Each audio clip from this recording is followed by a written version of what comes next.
Ebusafo yema obibia akwaba eba ye platform yi so. Aha eye Mega TV na Paul Adom Otchere ene Twum Boafo ede nsem bi atudwa na mepese yenkohwe na yembra but ansa na yebekọ no on subscribe to your channel na wa subscribe ama yen na wa like na wa do comment ato ase ebusafo yenkombra. Yeah, maybe I have to think about it because I thoroughly so love the job that even when it looks like a bad situation, I can look at the good of it and deal with it. So I have to think about all of these. If we are doing a personality interview, I'll be ready for that. Right. All right. Kojo, how is the FIC? Oh, it's challenging, very challenging, but I'm built for challenges. So we are pushing on. The most important confrontation that I'm facing now is ensuring that Ghana sails through the mutual evaluation exercise, because we presented ourselves to be the first candidates, so to speak, to be assessed by our peers, and we have to sail through to ensure that Ghana is not grey listed or blacklisted. We want to make sure that when you are sending transfers to your girls abroad, it's not a problem. I'm not going to mention Paul. Paul doesn't do transfers. Yes. Oh, he doesn't? No, he does not do transfers. He only does Momo, but Momo is covered. Yeah, Momo is okay. But okay. Before Except I say anything, he's never sent me Momo before. So he'll do that this morning. No, you do. You are non-scoring. Oh, Kojo. I hope Madam is asleep. No, he will send the Momo right now, and I'll show it to you. Thank you, straight. Before we go any further, let me wish my brother Kwame a happy 50th birthday. It's tomorrow, but I want to do it now.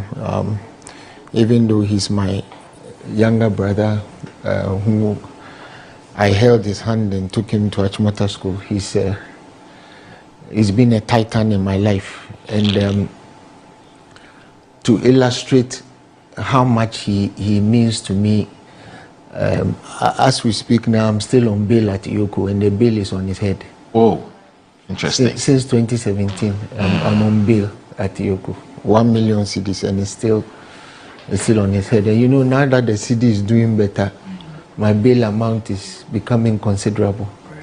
So I want to say thank you to him, and I also want to say thank you to his wife for tolerating him all these years. Yeah. Mama C, happy birthday to you too, and his 3 beautiful kids, who I take as my own. So, Kwame, happy birthday, happy 50th birthday. Welcome to the 5th floor. You know, on the 5th floor, every morning when you wake up, something is wrong. Yeah. When you wake up and you don't feel like something is wrong, then it's not an ordinary day. Yeah. This morning, I woke up in the morning and my foot is hurting. I haven't done anything. I've not fallen down. My foot is just hurting. So, welcome to the 5th floor. Take all your medications and take it regularly. That's all. That's all. Paul actually hit the 5th floor in March. Yeah, I know. Is it late to say happy belated birthday? Yeah, I accept it. Thank you very much. Right. He didn't tell anybody because he didn't have a party. He didn't want to have a party. He didn't want us to come. They said you do throw a party? No, I haven't. He didn't do a party. He didn't tell him. He didn't want us to come and chop his money. He didn't do anything. You know, he throws a party every year on his birthday. You know, there's something he does. That's how big a deal his birthday is to him. I had the unfortunate misfortune of spending my 50th birthday in Iyoko. So. 50th birthday in Iyoko. Wow. What was your crime? What has been my crime? What I suffered under Kufuor, what has been my crime? 7:25, I was supposed to report. It was a Monday. So I was there till 5 p.m. Then they came to ask me who called me. Really? Yeah, really. You went. Unfortunately, I didn't have. I didn't know that I could mass people to come to the outskirts of Yoko, because I could easily have called my people from Latte and Ekropon to come and mass up outside Yoko. Any of the 30 plus times that I was there, and I was. But I spent my 50th birthday in Yoko. Yeah. It's sad. Anyway, you know when I'm still on bail. you're still on bail, yeah, you mentioned it. Yeah. We'll talk. We'll find time to talk about that.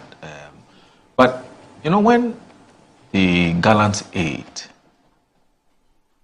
perished in that tragic fashion, you know, you're one of the few people who came to mind relative to Dr. Omane Boama and how closely related you were to him. How have you been taking this very, very unfortunate incident since it happened? You know, it's hard for me to talk about, and now I talk about what I went through in 2017. Dr. Omane Boama was on. He was studying at the time in LSE. When I was arrested and he heard about it, he came down from London. He came to spend a week with me. At that time, he hadn't even settled his wife and his children properly, but he took a break to come and solidarize with me. It's, you know, it's beyond difficult what has happened to him. I and all the others, you know, I am grieving, but I can't make a public display of it, because Omane Boama has been my comrade in arms. Both he and Murtala have been my comrades in arms for over 20 years. Over 20 years. I don't think a week has passed that I didn't hear from either of them. In fact, 2 days before this incident happened, I spoke with him. Wow. We were discussing issues relating to Akwetia, and it's, you know, I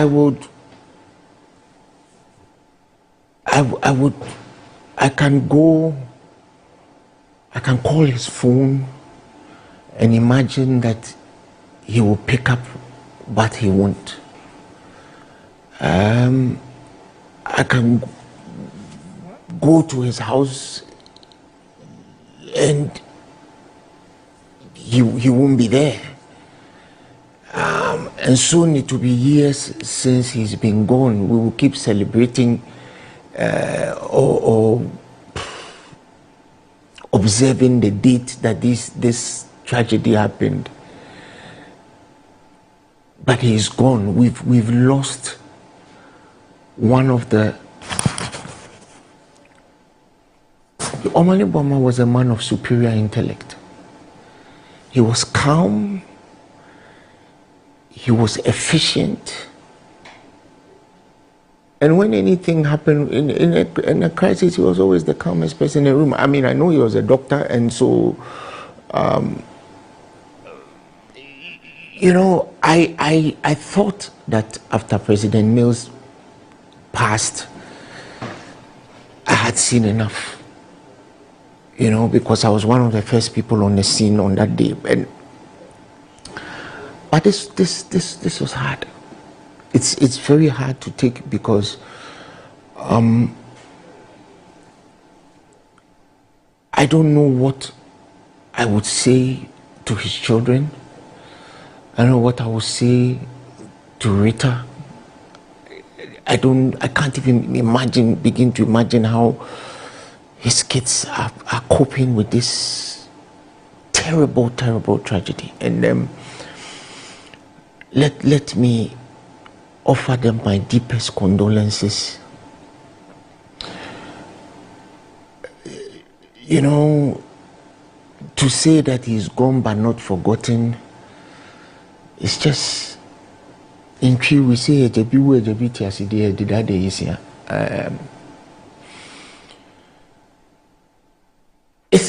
just really hard. There isn't too much that I can say. You know, just yesterday I was telling Felix that I was speaking to Felix, and You mean of Kwacho Fosu? Kwacho Fosu. I was telling him that he should start behaving because since Omani is now gone, I'm the only person who can bail him out when he gets into trouble. And you know, we try to find a bright. It's really hard. It's really hard. You know, all I can say is that Omani the year, you know, we will. I hope to see you sometime. Hopefully not too soon, because yeah, we do my and we'll be bad money. You know, it's really hard, and it puts into focus your own mortality. Yeah. I mean, you say it's good. He was close to. He was very close to Paul too. Omani had a lot of relationships with a lot of people. I mean, for me, him, Ablakwa, and Felix, we were perhaps the original front four of the babies with sharp teeth. So I hope he has met our elders and our founders and all those who have gone before us. And I hope they are happy with the work he has done, because he left an indelible mark. I mean, he was the director of our elections during the last election, and Omani was such a perfectionist. He was so precise. He left nothing to detail, and his work, you saw the result. I dare say we had a candidate in whom Ghanaians saw light, because Ghanaians realized that they had treated him badly in 2016. They had believed the lies, they had believed the deceit, but Omani was the architect. He left nothing to chance. He left absolutely nothing to chance. Before the election results came, he knew what it was going to be. I remember after collating the results of the place that I was in charge of, I called him and I told him that, look, this thing is looking really good, because for the first time, President Mahama was winning in areas that NDC had never won. He was winning twice the votes of Dr. Baumia. Yes, granted that the NPP were our best campaign managers, but Omani did a spectacular job, because even if you are offered favor, you need to grab it. And he did so with the precision, you know, of platinum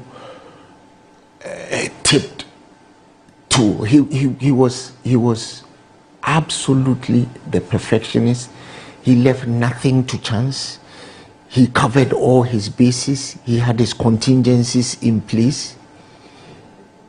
Omani knew everything he wanted to do.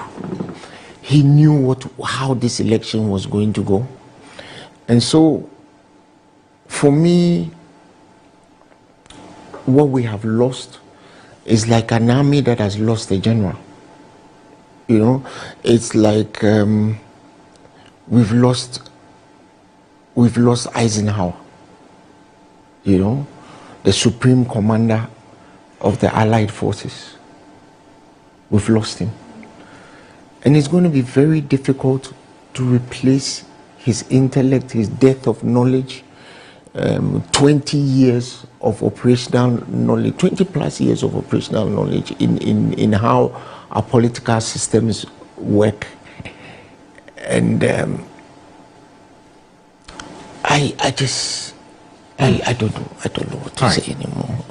Like I said, he was very close to Paul too, and you, and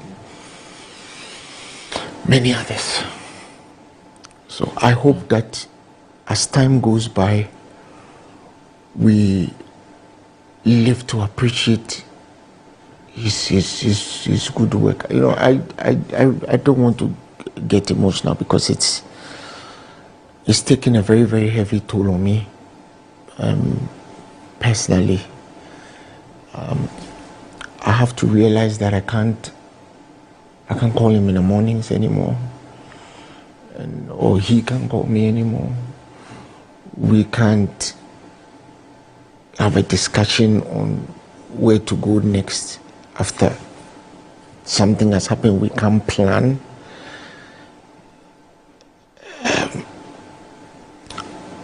But at this point, his family, his wife and his kids and his mother will miss him more than me. So who am I to sit here and ululate more than the bereaved? But Omani was all our Omani. He belonged to all of us.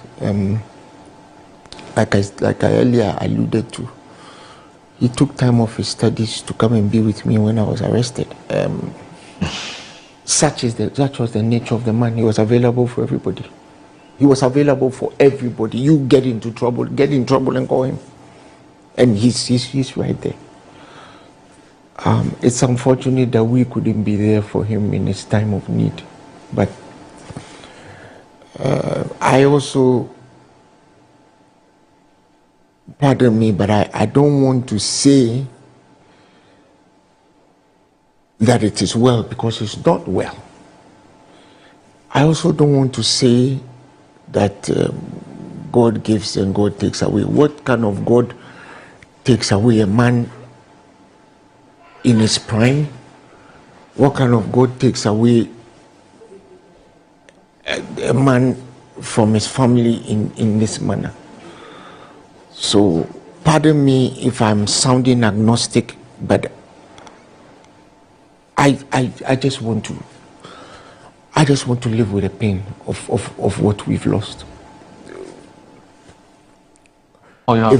If we had lost no money due to illness, I would have been able to at least console myself, you know.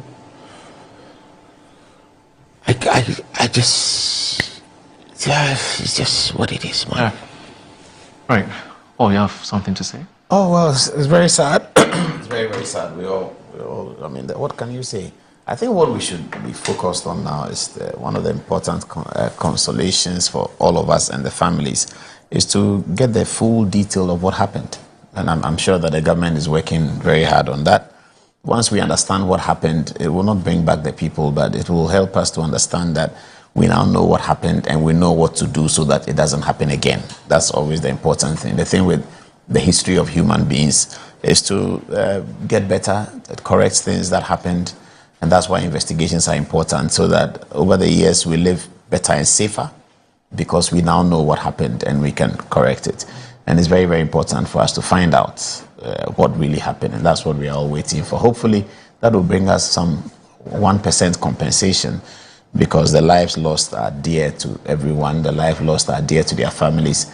They are dear to everyone. The fact that they are young people and who are very active in what they are doing, are the most active part of their lives. They're taking off in that manner. I mean, that's very heavy to take. Very, very, very heavy to take. You know, so look at Samuel Abuaje, for instance. Very young, hard-working, very, you know, a guy who was about to inspire many teenagers. And then look at their families. Somebody had 2-month-old baby, another just got married. You know, some have children who are teenagers who need their parents most at that time. It's complicated. Very, very sad. Very, very, very sad. But hopefully the results of the investigations will come out and we can all discuss it. How's your relationship like with, say, Omane Boama, Murtala, you know, and the others? It's the same political relationship we all have. And I said on TV the other day that depending on the kind of part of politics you play, your good friends are those who play the same role on the other side. I use the football example that if the Hearts are playing Kotoko on the field and the Hearts of a goalkeeper makes a mistake and he concedes a goal, one of the people who feel for him most on the field is a Kotoko goalkeeper, right? Because he can understand what happened and he feels for him. He's won a goal, but he feels for him the most. So that's how the politics is. So if you are in communication, then your Omane Boamas and Ofosuku Achis, and they are always your people. And sometimes people don't know, but sometimes you run a communication effort for a party. The first person who calls you is the opponent and says, Charlie, you got your second paragraph wrong. You shouldn't have said that. He's the same person who's taking advantage of it, but he's the same person. That's the relationship behind the scenes that people don't know. Those who are in defense and intelligence, they talk to each other.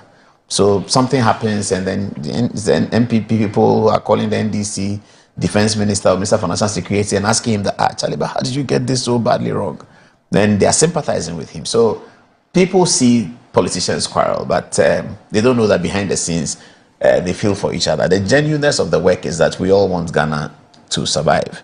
And we all take political advantage sometimes. What gets concerning, which we can talk about later, is when things that we are not supposed to take advantage of, we take advantage of. And that has come up after this plane crash and President Mohammed's travels in a very big way. That there are certain things that we have to leave politics out of it and just settle it as a national issue and move on. Because sometimes politicians don't find enough things to take advantage of that are legitimate, like policy, like programs, like things that go to parliament, like governance systems. They do not want to do the hard work to try and get what is wrong with these systems. Recently, there's been a lot of real videos on the UK Prime Minister and the opposition leader, the lady. And you see they're addressing really hardcore policy issues. So when politicians don't want to do the work to address the hardcore policy issues, then you will find them taking advantage of things that they need not take advantage of. Because as human beings, we are all susceptible to price increases. We are all susceptible to difficult life. So when there's difficult life, we all blame the politician.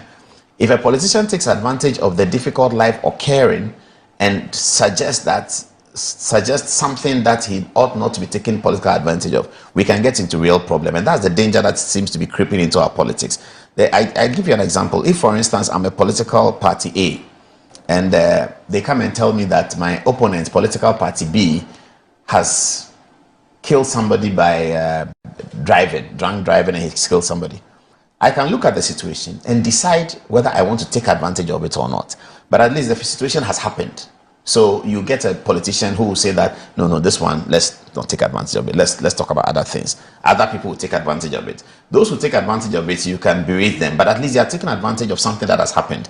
Then there's another scenario where they say that, we saw this politician, he nearly knocked down a lady. He was very lucky. Did he knock down the lady? No, he didn't, but he nearly. Let's go and say he knocked down the lady. That's the bad part.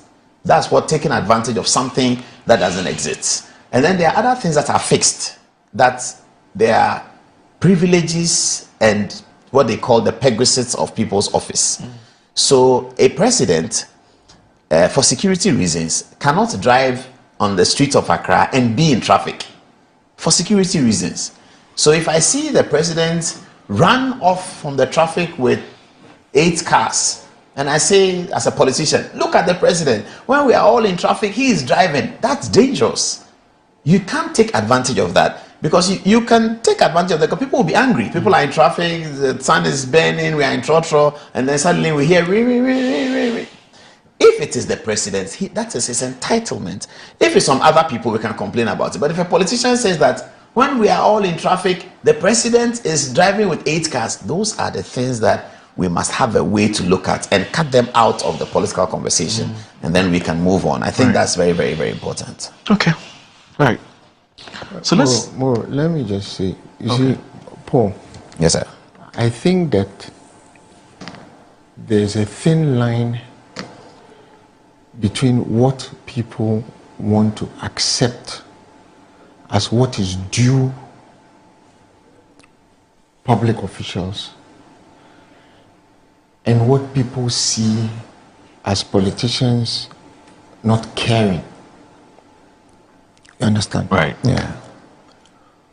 So when you have a president who, let me go back to the last administration, who rents private jets and hits the skies, and his defense minister comes to tell us that he needs to take a shower on his way to wherever he's going to go. It draws the eye of the people. In this country, and Paul, you're a businessman. I mean, you pay taxes. The Ghanaian is the most overtaxed species this side of the Sahara. When you go and eat in a restaurant, look at your bill.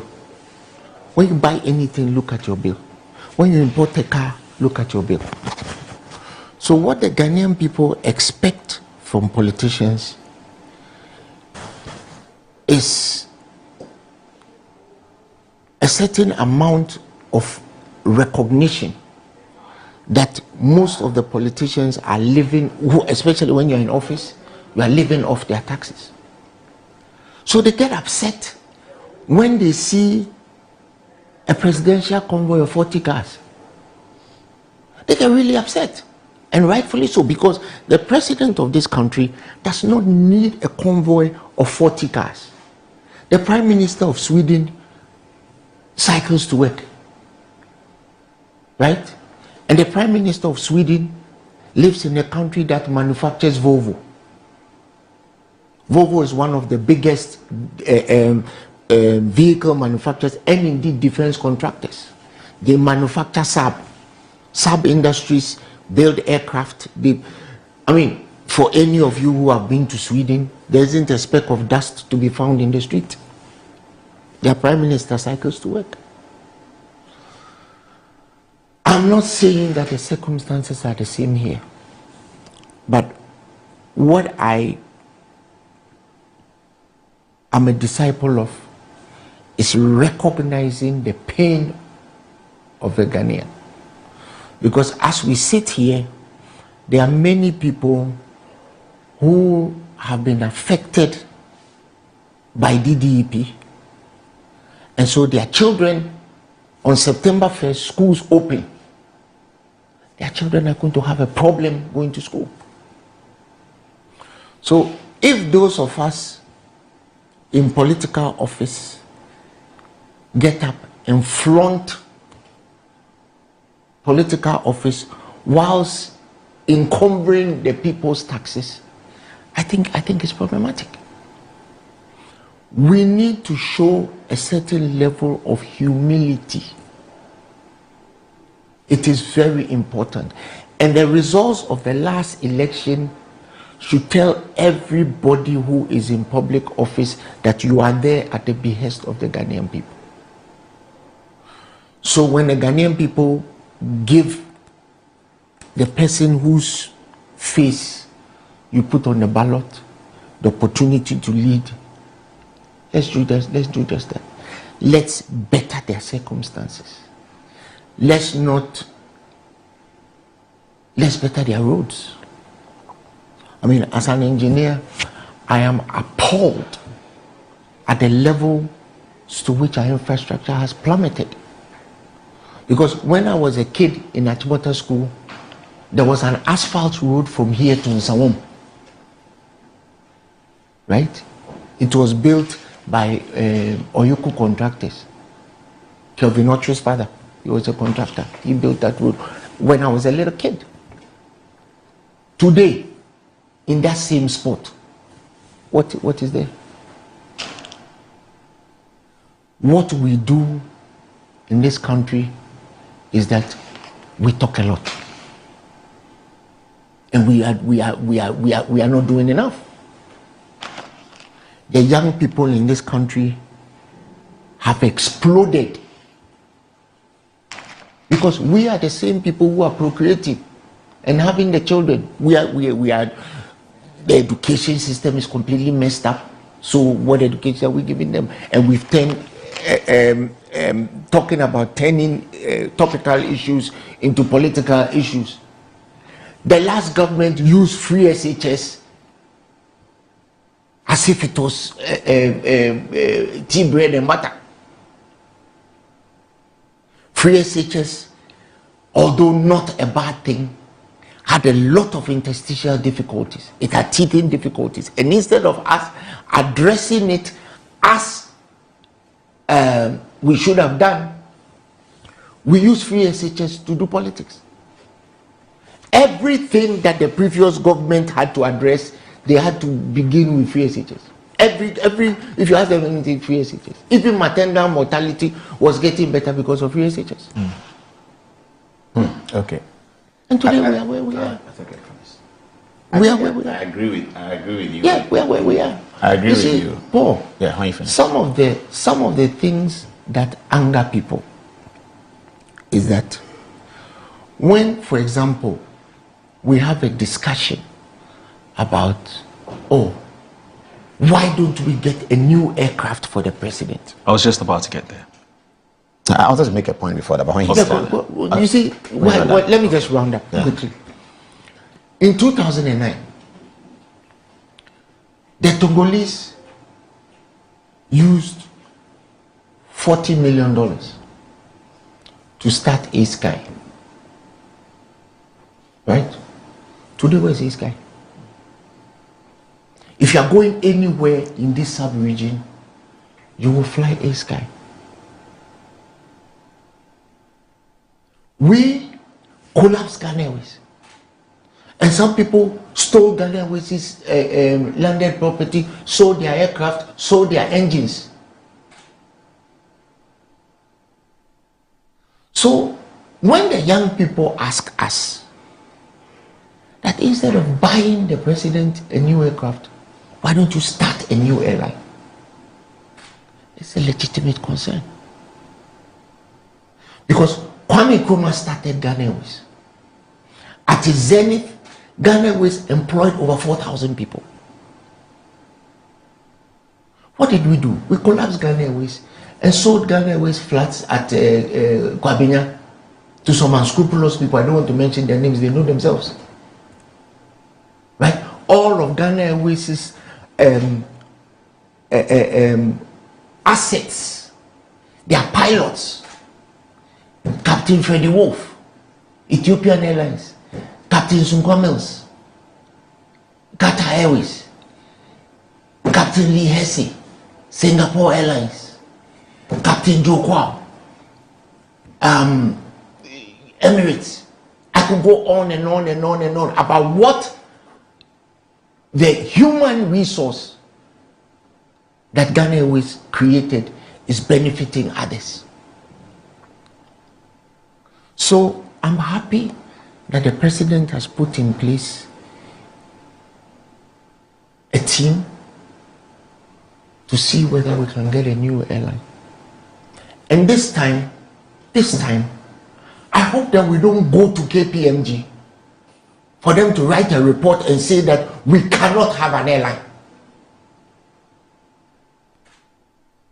Because we can. British Airways have a monopoly route between Accra and London, so they charge $5,000 plus for a business class ticket. We sold our early morning slot at Heathrow Airport. We sold it. We need to do right by the young people in this country. We need to do right. Tomorrow, me, you, and Paul, right? In essence, our lives have been lived. But what about our children? I have an 11-year-old who is going back to school on September 1st. He says he wants to be a medical officer. That's his dream. What am I doing as his parent to ensure that he's able to enjoy the same things that I enjoyed when I was in Adom Otchere school? Incidentally, Paul and I, our children are in the same class. Same class. So maybe we can afford a little extra to pay. But what about Mr. A, Mr. B, Mr. C, Mr. D? Whose children have to get all A's? Obi bia se unya abotre etwen ye ekohwe baaye na mmesa aka ne biem se on subscribe to your channel na wa subscribe na wa like na odo comment ato ase se dia okohwe baaye no wa adwen eye ewo no na fa o comment ne bra na yenhwe me do obi bia se unya abotre subscribe like na fa o comment bra. Bye bye.